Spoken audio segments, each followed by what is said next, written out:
sebenarnya disertasi itu apa.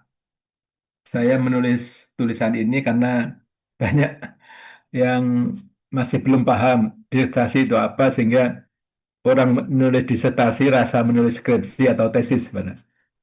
Karena itu tulisan atas dasar tulisan itu ini saya buat. Atas atas alasan itu ini saya buat. Jadi disertasi tentu tidak asing ya bagi kita semua. Eh, Siapapun yang ingin memperoleh gelar doktor itu pasti menulis karya yang disebut disertasi. Nah, disertasi itu bukan sembarang karya, bukan sembarang karya ilmiah yang dikerjakan oleh setiap orang, tetapi satu karya yang dibuat oleh orang khusus yang memiliki kompetensi, setidaknya kompetensi metodologis. Ya, tanpa pengetahuan metodologis tidak mungkin seorang dapat melakukan penelitian untuk disertasi. Nah, selain itu, penulis disertasi sebenarnya adalah orang yang sedang belajar untuk menjadi ilmuwan atau peneliti mandiri. Ini ya, saya kira ini perlu dipahami. Jadi ujungnya itu doktor, itu hakikatnya adalah peneliti. Doktor itu ilmuwan. Lah, mana mungkin ilmuwan itu kalau tidak bisa melakukan penelitian dengan benar. Gitu. Inilah inilah urgensinya pengetahuan metodologis itu.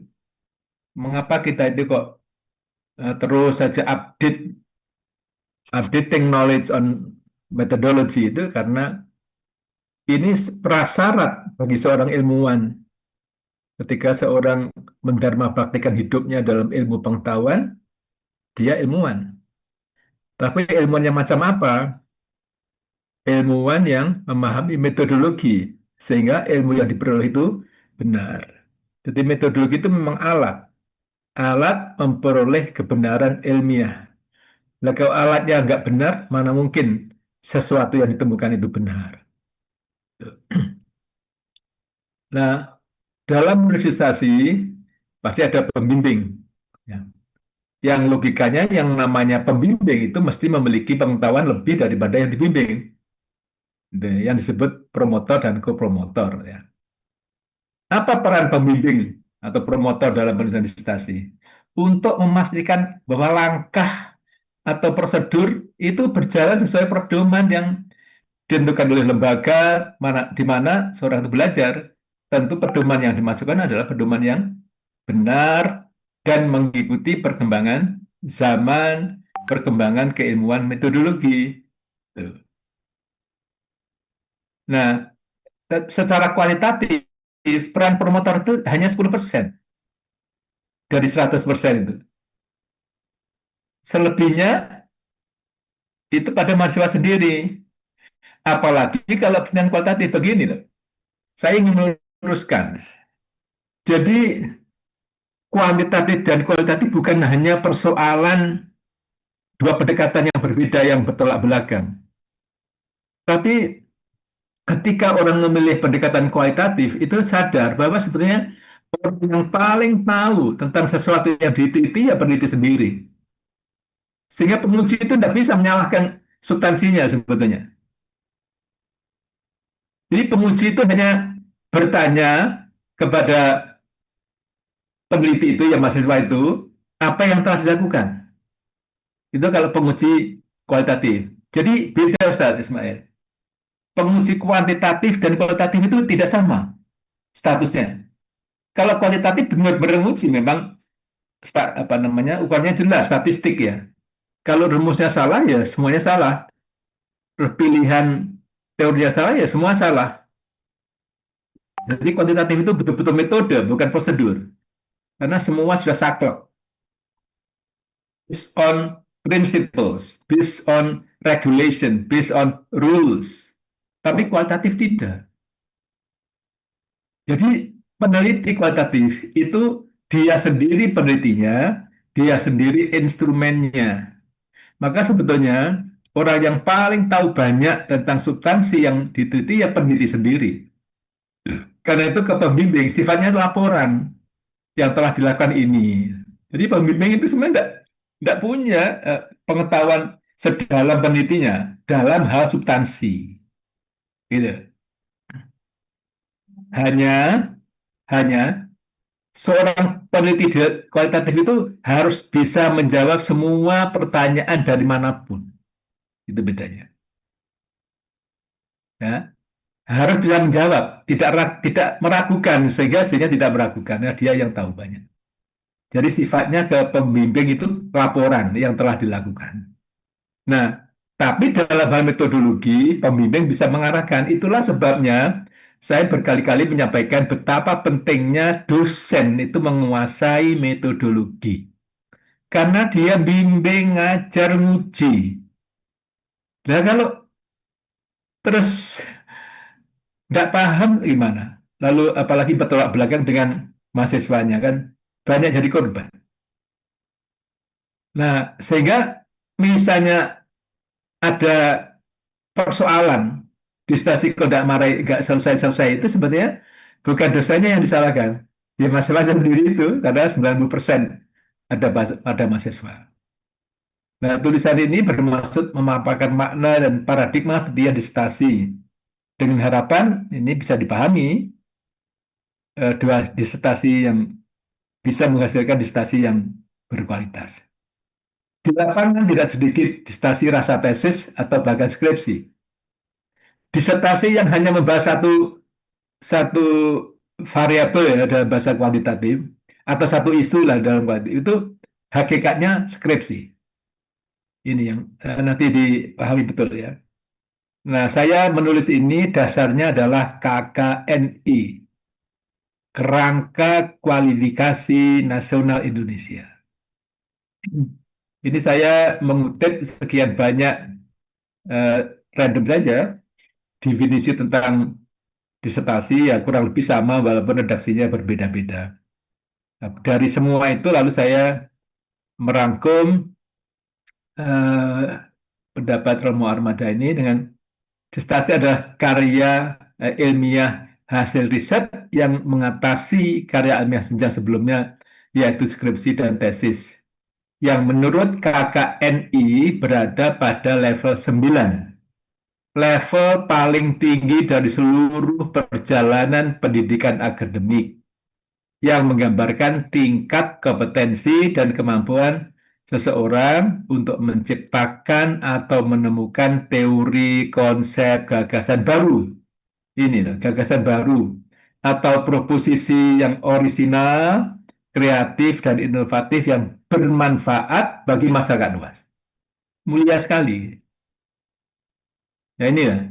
Jadi apa targetnya ya? Apapun yang Bapak Ibu tulis harus melahirkan sesuatu yang baru. Apakah yang baru itu nanti substansinya atau teorinya atau metodenya.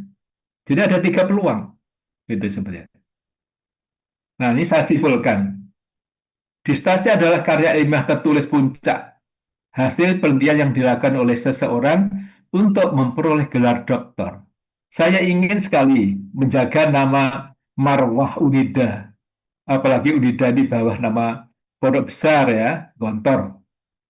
Maka disertasi yang ditulis oleh siapapun S3 di Unida ini harus disertasi standar.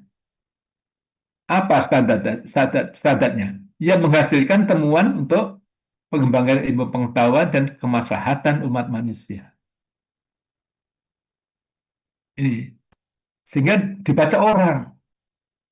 Nah, ukurannya di stasi kita itu menarik itu dibaca orang apa enggak? Dirujuk orang apa enggak? Jadi apa ini? Disertasi ada produk riset yang mengatasi karya ilmiah jenjang sebelumnya. Dari sisi kompetensi kalian, pendidikan dokter itu berada di level 9 dan menurut KKNI dan standar nasional pendidikan. Jadi jelas sekali rujukannya ya. level paling tinggi dari seluruh perjalanan pendidikan akademik. Mulai level 1 itu lulusan SD hingga level 9. Level 1 itu gambaran seorang melakukan tugas sederhana dengan bimbingan yang setara dengan lulusan SD. Lalu berada pada level berada pada level 9, distasi menggambarkan tingkat kompetensi dan kemampuan seorang menciptakan teori atau temuan baru. Jadi kalau pimpinan Unida itu berharap betul dari S3 PBA nanti ada temuan baru, itu memang benar sekali. Ya, merujuk ke sini, ya memang seperti itu mestinya. Menghasilkan teori, ya, bukan produk fisik. Gitu. Sehingga tidak kita teruskan apa penelitian R&D itu yang pasti makan waktu lama, wujudnya fisik, temuannya fisik, dan sesuatu yang fisik itu cepat sekali berubah. Karena apa? Karena terikat ruang dan waktu. Sesuatu itu kalau terikat ruang dan waktu itu cepat berubah. Ya kayak kita di manusia ini. Coba kita lihat foto kita 10 tahun yang lalu, 20 tahun yang lalu, dengan sekarang beda banget. Itu kan kita ini fisik gitu. Dokter adalah akademisi. Okay? Jangan lupa, dokter itu akademisi lah, atau ilmuwan. Maka dia harus memiliki habitus atau habit budaya akademis ya terkait publikasi-publikasi ilmiah ya di bidangnya dan aktif bereksperimentasi untuk pengembangan ilmu. Nanti setelah lulus S3, Bapak Ibu harus nulis ya pengetahuan metodologis yang diperoleh dalam PBA itu apa? Tulis. Sehingga dikenal orang, Dr. Yoga Suryadharma. Itu nanti. Jangan diam. Orang kadang-kadang nggak berani nulis kalau takut disalahkan orang. Loh. Disalahkan orang itu kesempatan untuk kita memperbaiki. Sama disalahnya di mana? Ya. Oke, itu substansinya. Nah, sekarang bagaimana pendekatannya? Sebetulnya distasi itu disusun dengan menggunakan pendekatan ya dua minimal atau tiga, ya kuanti, kuali, dan campuran. Itu saja. Atau terapan. Jadi empat. Ada empat pilihan. Nah, sekarang kita lihat. Kuanti, kuali, mix, atau terapan. Tergantung pada tujuan penelitian. Nah, jadi tergantung tujuannya. Satu, jika penelitian bertujuan untuk mengetahui faktor-faktor penyebab, dampak, akibat, pengaruh, hubungan ya, antar variabel dalam satu peristiwa, ya, pengaruh satu variabel terhadap variabel yang lain, atau hubungan antar satu variabel dengan variabel yang lain, pasti pendekatannya kuanti. Kalau begitu, paradigmanya pasti positivistik. Ini jangan separuh-paruh memahami ya, nomor satu ini. Harus tuntas betul. Jadi kalau masih ragu-ragu, coba ditanyakan. Karena ini dasar sekali nih. Ini sama ini kalau bisa diibaratkan 2 kali 2 itu berapa gitu loh. Kalau 2 kali 2 aja enggak ngerti lalu keliru. 10 tambah 3 14. Kacau nggak? 10 tambah 3 14. 10 tambah 6 17. Kok bisa loh? Itu tidak guyon, itu serius loh kesalahan itu. Ya coba nomor satu ini diulang lagi ini eh, Ustadz Fitri karena pada pertemuan yang lalu saya masih mendengar kata pengaruhi itu eh, coba pahami betul nomor satu ini. Kemarin bukan saya Ustaz yang pengaruhi. Oh, maaf. Sudah Iva. Oh, Kemarin Mas. sudah lupa ya. Iya, iya. Coba Tapi sekarang sudah semuanya insya Allah Prof. udah Kita ya. kemarin udah sama-sama belajar bersama Prof. Mm-mm. Nah, Itu tidak itu iya boleh tapi pendekatannya dari kuanti dan paradigmanya positivistik. Gitu ya. Bapak Ibu harus fasih nyebut positivistik itu kalau jadi ilmuwan karena ini bahasa sehari-hari ilmuwan. Ya. Ustadz jaga ya. Anak-anak kita satu pun harus sudah kenal. Ya. Dikenalkan. Oh, paradigma jangan menyebut kuantitatif. Gantilah. Oh, paradigma pikiranmu itu positivistik gitu loh. Sebab positivistik tidak selalu angka, ya, tidak selalu angka.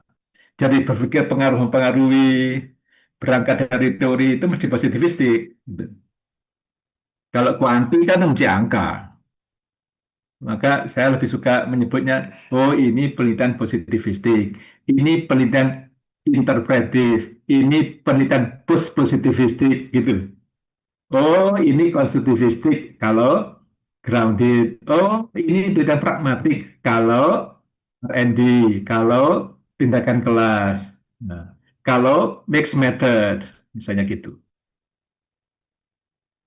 Oh ini penelitian posmo kalau studi budaya. Oh ini studi lingkungan. Atau studi feminisme, ya gitu. Nah, ini saya tebalkan nomor dua ini karena ini yang menjadi pilihan kita ya. Sebaliknya, jika penelitian bertujuan untuk memahami, bahasa Inggrisnya to understand, bahasa Jermannya verstehen, aslinya itu.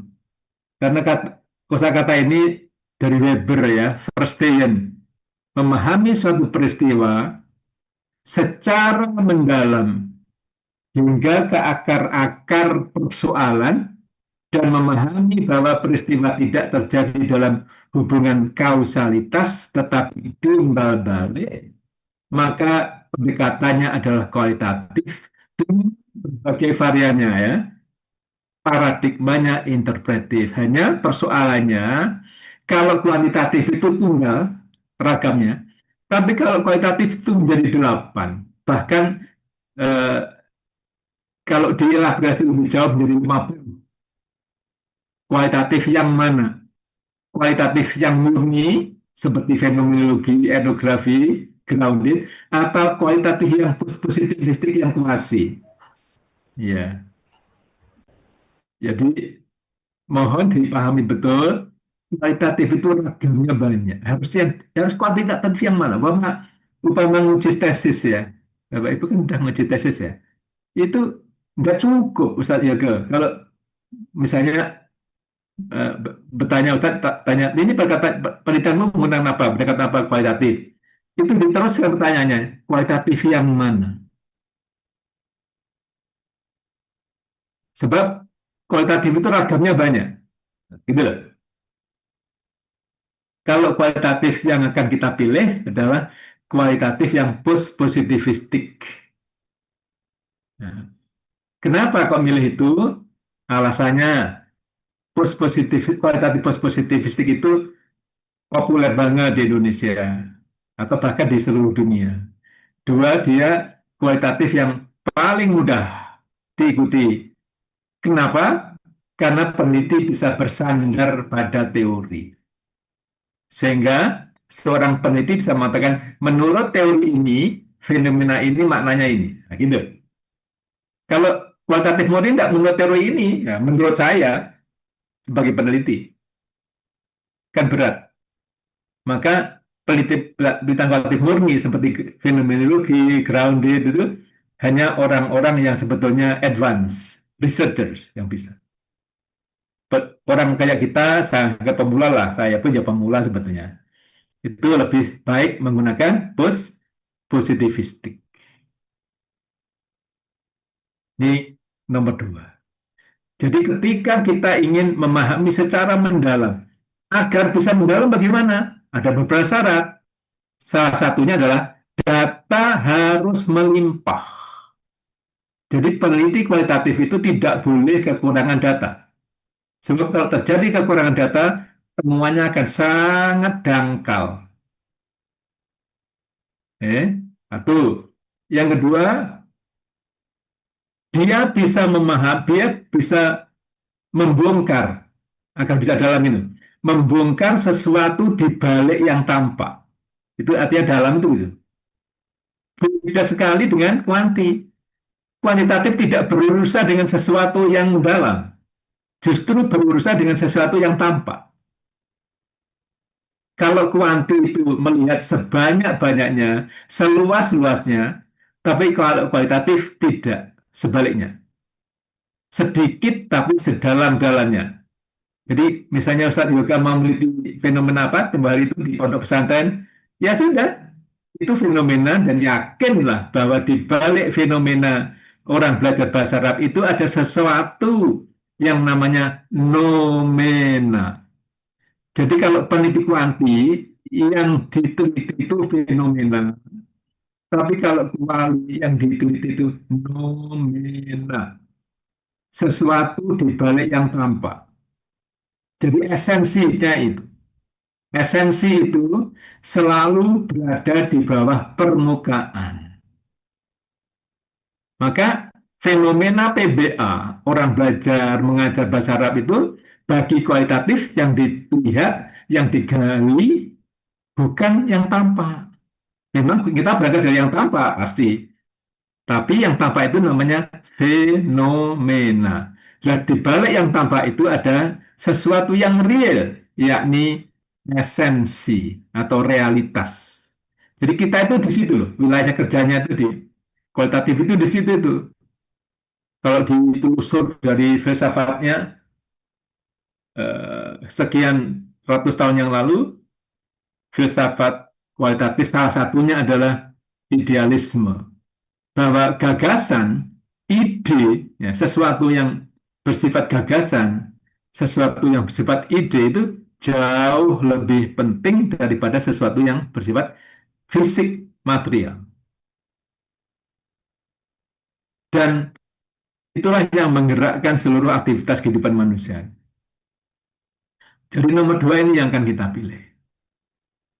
Atau kalau kita memilih nomor dua, ini landasannya. Tiga, jika penelitian bertujuan memperoleh pengetahuan keduanya, ya dalam, ya luas, maka pilihannya mixed method. Ya. Dan tahu mixed method itu adalah di bawah paradigma pragmatik. Nah sekarang ini orang kadang-kadang sama itu. Ini campuran metode, campuran saja mixed method lah. Emangnya tahu nggak mixed method itu? Mixed method itu ada 5 ragam. Saya ulangi, mixed method itu punya 5 ragam. Ragam pertama namanya combine research. Jadi penelitian kuantitatif selesai diteruskan kuantitatif selesai diteruskan kuali. Nah, terusannya ini misalnya begini ya, pengaruh metode mengajar terhadap hasil belajar. Ternyata ada pengaruhnya. Nah, yang diteruskan menjadi kuali itu yang tentang pengaruh itu, adanya pengaruh itu. Kok bisa ada itu? Kenapa? Itu yang didalami. Jadi bukan bicara yang lain lagi. Itu jenis pertama. Selesai kuanti menjadi kuali. Jenis kedua dibalik. Selesai kuali, kuanti. Kan tidak puas dengan kuali karena hanya sempit ya. Wilayahnya sempit lalu diperluas menjadi kuanti. Ini yang kedua. Yang ketiga itu namanya concurrent. Concurrent itu seorang peneliti kuanti mengumpulkan data kuali bersamaan. Jadi seseorang habis diberi pas selesai diberi kuesioner, angket, lalu diwawancarai. Gitu modelnya. Itu mencari data bersamaan antara kuanti dan kuali. Namanya concurrent mixed method. Yang keempat namanya embedded. Jadi kuantitatif diselipkan ke kuali. Maksudnya gini, ada penelitian kualitatif, tapi peneliti menyelipkan data kuanti. Itu namanya embedded kuantitatif in kualitatif. Yang kelima dibalik, embedded kuali dalam kuanti. Jadi dalam penelitian kuantitatif lalu diselipkan data kualitatif. Nah kan, coba kayak gitu tuh. Dulu orang nggak tahu bahwa itu ternyata mixed method aja ada 5 ragam. Karena itu mulai malam ini mohon tidak latah menyebut mixed method. Wah, ini enaknya mixed method lah memangnya. Ada landasan filsafatnya itu ada mixed method itu. Namanya pragmatik yang beda banget dengan positivistik, beda banget dengan interpretif. Pragmatik itu mengatakan begini, ilmu yang benar itu ilmu yang langsung membawa manfaat bagi masyarakat. Jadi ilmu itu tidak dikenal gading, ilmu itu ilmu gitu loh. Tapi ini ilmu untuk kemaslahatan langsung menyelesaikan persoalan. Itu namanya paradigma pragmatik. Jadi tidak menghasilkan teori, tapi solusi atas masalah. Ini yang nomor 3. Yang keempat, jika penelitian bertujuan menyelesaikan persoalan, memperbaiki keadaan di suatu lembaga, dan menghasilkan produk, maka pendekatannya adalah terapan. Atau disebut applied research, paradigmanya sama dengan nomor 3, pragmatik. Nih. Jadi pilihannya ada 4. Dari 4 ini kita memilih nomor 3 ini. Ya, dengan pertimbangan tadi itu. Maka catatannya adalah setiap pendekatan berada di bawah paradigma tertentu sebagai landasan filosofis. Benar-benar kesalahan besar ketika metode penelitian tidak berawal dari paradigma. Tidak ada metode tanpa paradigma. Metode tanpa paradigma itu sia-sia. Salah besar. Tidak punya makna sama sekali. B. Setiap pendekatan memiliki metode atau prosedur penelitian masing-masing. Ya kayak kuanti tadi, prosedurnya, metodenya nggak sama dengan kuali. 5. Jika penelitian bertujuan melakukan pemberdayaan masyarakat, mengentaskan mereka dari yang terpinggirkan, atau melakukan perubahan sosial, maka pendekatannya adalah pilihan kritis. Paradigmanya namanya paradigma kritis atau ada yang menyebut paradigma transformatif. Nomor 5 ya, yang disukai oleh teman-teman di LSN itu untuk pemberdayaan. Ini pendekatannya. Nah, lalu landasan filosofis masing-masing. Positivistik misalnya, ya, mengatakan manusia adalah makhluk rasional yang bertindak kalau ada penyebab, ada motif di luar dirinya ya, namanya causes. Kebenaran itu ditemukan, to be discovered, karena hakikatnya kebenaran itu sudah ada sebelum diteliti sebagai produk proses interaksi sebab akibat. 3. Semua peristiwa di alam semesta terjadi dalam hubungan sebab akibat, di mana sebab terjadi lebih dulu daripada akibat. 4. Apa yang tampak adalah fakta sekaligus realitas. 5. Sesuatu yang tampak selalu bisa diketahui ukuran bobot, rendah, tinggi, panjang, dan seterusnya dengan angka. 6. Mengandalkan observasi sebagai teknik utama pengumpulan data. Ini setidaknya prinsip atau doktrin positivistik. Nah, sekarang kalau kualitatif berparadigma banyak sekali. Bisa interpretif, bisa fenomenologi, bisa konstruktivistik, bisa positivistik. Tapi kurang lebih ajarannya sama. Bahwa manusia adalah makhluk berkehendak yang bertindak karena ada reason, karena punya reason, bukan causes, tapi reason di dalam dirinya. Sehingga pertanyaan mengapa itu kalau ditanya secara positivistik dengan interpretif nggak sama jawabannya. Mengapa, misalnya, nanti kalau di disertasi ada pertanyaan mengapa, yang kualitatif, mengapa itu mesti menggali alasan orang bertindak. Oke. Bukan mencari penyebab. Dua, kebenaran itu tidak temukan. Not discovered, tapi to be constructed. Kebenaran itu dikreasi oleh peneliti bersama subjek penelitian. Peristiwa kualitatif itu meneliti peristiwa sosial ya, tidak terjadi dalam hubungan sebab akibat atau kausalitas, tetapi reciprocal, timbal balik. Jadi semua variabel berperan atas terjadinya peristiwa. Sesuatu yang tampak sejatinya hanya fenomena atau pantulan dari sesuatu yang ada di baliknya. Sehingga yang tampak bukan realitas, tapi fenomena. Lima, sesuatu yang tidak tampak tidak berarti tidak ada. Seperti cita-cita, ideologi, mimpi. Ya, ini yang kita cari nanti ini. Tidak menggunakan pengukuran untuk mengetahui sesuatu, melainkan pemahaman mendalam. Tujuh, mengandalkan wawancara, interview sebagai teknik utama pengumpulan data. Kalau positivity tadi kan observasi, gitu ya. Penelitian campuran juga menggunakan asumsi-asumsi baik positivistik maupun interpretif seperti di atas itu.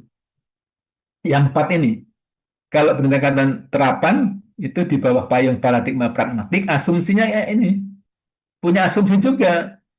Jadi ketika misalnya kita sebagai dosen meminta mahasiswa kita memilih pendekatan campuran atau metode campuran mixed method misalnya, harus paham bahwa mixed method itu ini loh, asumsi filsafatnya itu.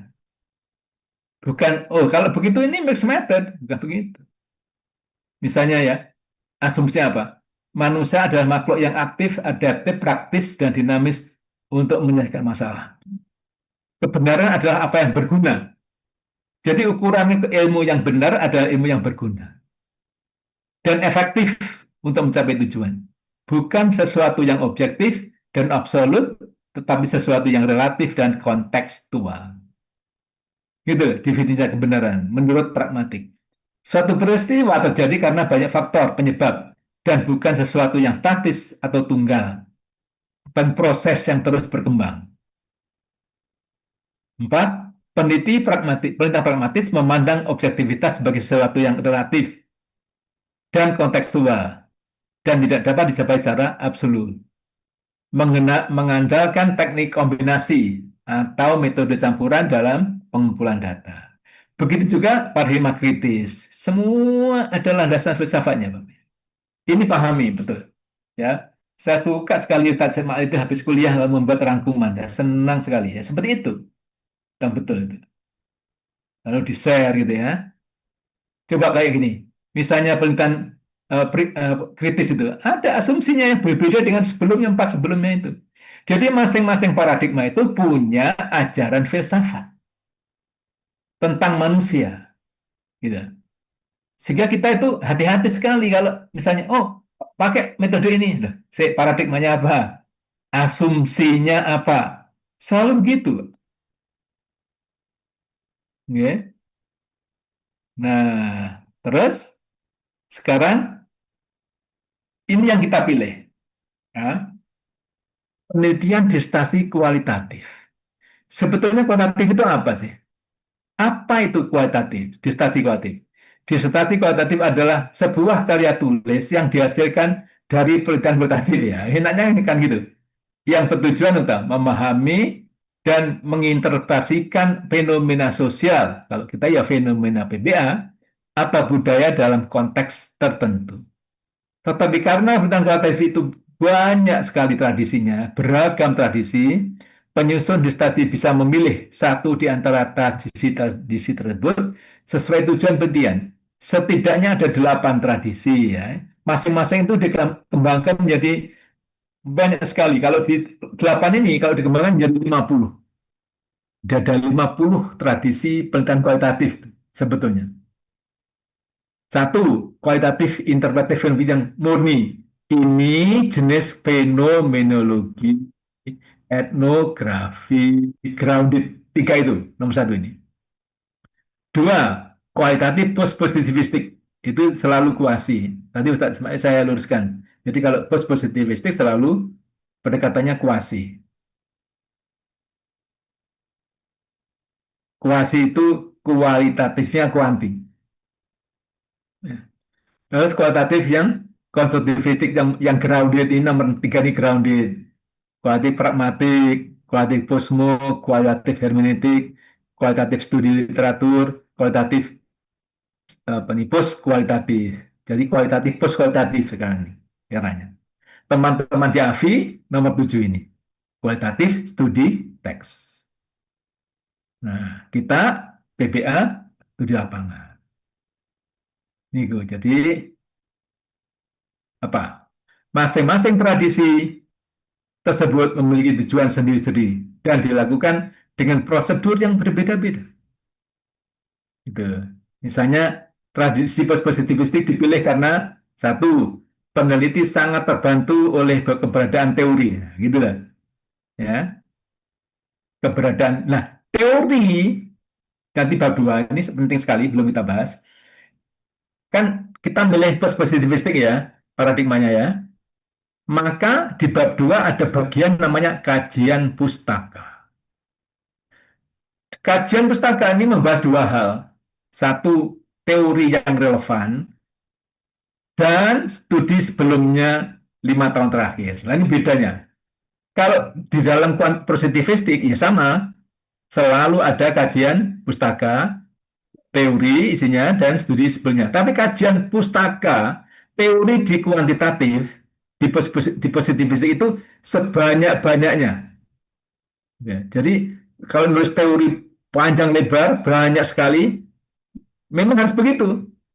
Bahkan setiap rumusan masalah di dalam penelitian kuantitatif itu dibahas dengan teori. Sehingga dari teori itu muncul hipotesis. Gitu loh.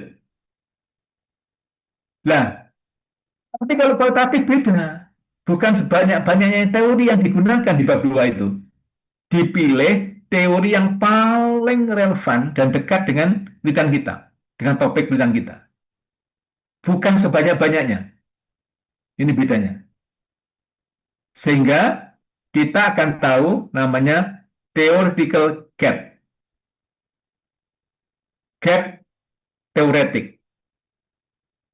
Gap itu apa? Bahasa Indonesia gap. Hmm. Apa? Bahasa Indonesia gap itu? Kesenjangan. Kosongan. Ada kesenjangan ya, kesenjangan teoretik.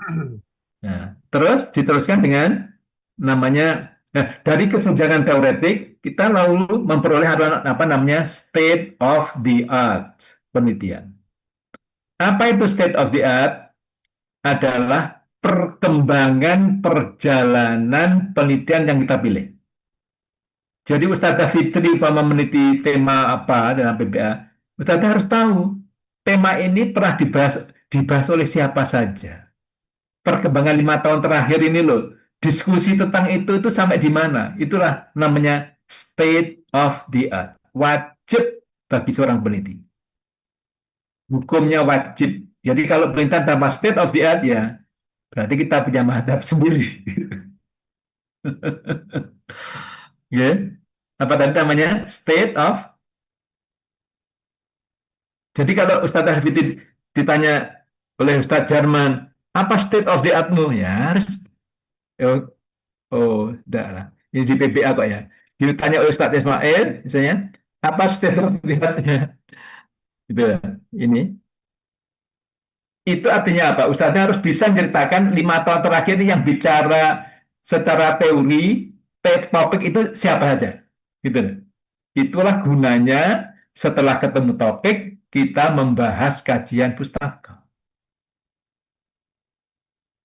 Dari state of the art, lalu kita tahu kan, theoretical gap. Lalu dilanjutkan dengan previous studies. Ini tidak banyak banget. Cukup 5 sampai maksimal 10 aja Ustaz kalau di kualitatif itu. Jadi beda banget ya. kajian pustaka di kuantitatif tidak sama dengan di kualitatif. Di kuantitatif, kajian pustaka untuk menghasilkan apa? Hipotesis. Maka sesuai dengan rumusan masalah yang diajukan. Tapi kalau dalam kualitatif cukup mengumpulkan teori yang dekat dengan tema kita, yang bersinggungan dengan tema kita. Gitu. Jadi ternyata beda antara posisi studi pustaka dalam kuanti dan kuali itu berbeda. Nah, dalam kualitatif lebih tegas lagi tentang ini. Ada status apa kondisi di mana seorang peneliti harus tahu kisah perjalanan tema itu dibahas oleh siapa saja. Jadi istilah ini tidak bisa dibahas Indonesiakan. Ini sudah berlaku di seluruh dunia. Jadi ini universal concept. Maka seorang dokter jangan sampai nggak tahu makna state of the art. Kalau makna state of the art nggak tahu, berarti benar-benar kesalahan fatal belajar metodologi. Karena ini konsep umum, tapi universal. Gitu. Ini pengantar kita malam hari ini. Ya, berat juga sebagai pengantar. Ya, ya memang standarnya seperti ini, standar Fitri. Ya, inilah standar di stasi itu kayak gini. Saya bisa mengatakan standar karena saya itu mengumpulkan ya di stasi yang baik itu saya peroleh dari UI, UGM, UNER, dari itu sekolah tingginya Roma Magnis itu apa namanya ada di rumah. Termasuk di stasi dari luar yang bagus-bagus itu. Atau ketika saya menguji di stasi itu teman-teman tahu kalau Pak Mujimin bawa itu pasti di stasi itu baik. Saya nggak mau bawa yang nggak baik. Tua tadi ya jadi sampah aja di rumah untuk apa? Dikilokan aja, nambah-nambah tumpukan kertas. Nah, kalau bisa memenuhi standar ini, Bapak Ibu nanti stasi nanti saya yakin di stasi Bapak Ibu itu benar-benar universal level. Saya berani menjamin standarisasi seperti inilah yang levelnya itu level benar-benar level internasional. Akan membawa nama besar reputasi UNIDA. Gitu. Oke? Saya kira itu pengantarnya. Bisa didiskusikan atau gimana, Ustaz Malik? Ismail, apa?